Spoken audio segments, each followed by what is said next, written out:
Welcome back, ladies and gentlemen. Professor Connect here, bringing you guys another video with molar conversions of compounds. So this felt like a good next step in our kind of development throughout this whole idea or this whole series of lessons.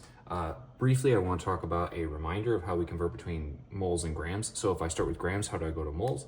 So if I go from grams to moles, my generic answer that most students seem to like is I divide by the molar mass. Remember, the molar mass is going to be your mass from your periodic table. So if I divide by the molar mass, that is going to be the main method that most students are going to feel the most comfortable with. Conversely, if I go from moles to grams, I am going to multiply by the molar mass. Again, this is going to be the method that most students seem to be the most comfortable with. It's just kind of like the easy go-to. As you start getting into more complex ideas, I really do prefer using dimensional analysis for both of these. Drawing out your table, seeing what you start with. You're going to start with some amount in grams, so it's going to be like some start, in this case in grams. And then what you are going to do when you divide by the molar mass, you're going to put the grams on bottom with the actual number from the periodic table, and you're going to put that over 1 mole, and that's going to get you your conversion. You multiply these like fractions straight across, and you're going to get some answer. Conversely, down here, you're going to start with moles. So we're going to start with moles. We're still going to put that over 1. And then instead, we're going to multiply by the molar mass. We're going to put our number from our periodic table up top. We're going to put that over 1 mole. That way my moles and moles cancel, and that's going to get us, again, our answer. I prefer dimensional analysis. Some students do really prefer this whole shortcut idea. So let's get started. I have 3 different examples up here using different compounds, some polyatomics, some not polyatomics. So in each case, you're gonna look at what you start with, and then you're going to be able to predict kind of what you're going to. Because I didn't write out the whole problem. We don't really need to. We're just converting between grams and moles. So if I'm going from grams, or if I'm starting with grams, I'm going to go to moles. So my start is 140 grams. I can put that over 1.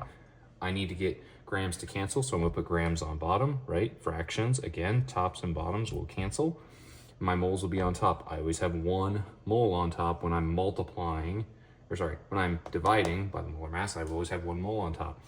SO2, here's where things get a little tricky. You're gonna take your periodic table, just like we've done in lessons past, and you are gonna take your 2 values and you are going to add them up. We're gonna have 1 S, 2 O's. This is gonna come out to be approximately 64.063 grams per 1 mole.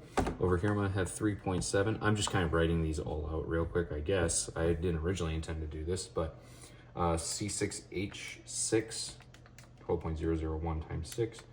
Add that to 6 times 1.008. So I'm kind of doing this along with you guys instead of having this all pre-done. Again, I want grams on top, moles on bottom. This allows everything to cancel. This is gonna be 78.114. I'm gonna save this guy down here for last. So how do I solve this? Well, exactly how you guys would expect. I multiply straight across and simplify. So when I multiply straight across, I'm gonna end up having 140 times 1 over 1 times 64. So I'm gonna take my 140, and when I divide by my 64.063, that is going to get me an answer of 2.185 moles. This is going to be moles of SO2. That gets me my first answer. My second one, I'm going to take this number, I'm going to take my 3.7, and I'm going to multiply by 78. Let's see, that was 78.114. And this guy, if my math is all correct, should give me 289.028 grams of C6H6, or for my higher level chem students, you might recognize this as a small little compound known as benzene, or if you don't know that, you may eventually learn that. And then down below, if I take this guy and I'm gonna take my 2.1, the reason why I saved this guy for last is because this guy's a little tricky, right? We have our subscript down here. This subscript multiplies into everything inside the parentheses. So I'm actually going to have a little bit of extra math here. So take a minute, write down what you think that molar mass is in your head and get that started. All right, so if you figured that all out and you multiply these all together, hopefully you got the same answer I got. You should have gotten something really close to 74.092. grams per mole for that molar mass. Again, remember, we put whatever we start with over 1. That way I don't have to worry about numbers not adding up. I'm going to take that guy and I'm going to multiply by 2.1 to give me how many grams. I should end up with 155.593 grams of, and this guy's calcium hydroxide. So there we go. That gets you guys a little bit of an intro video into how we do molar compound conversions. So really how we go back and forth between moles and grams using compounds.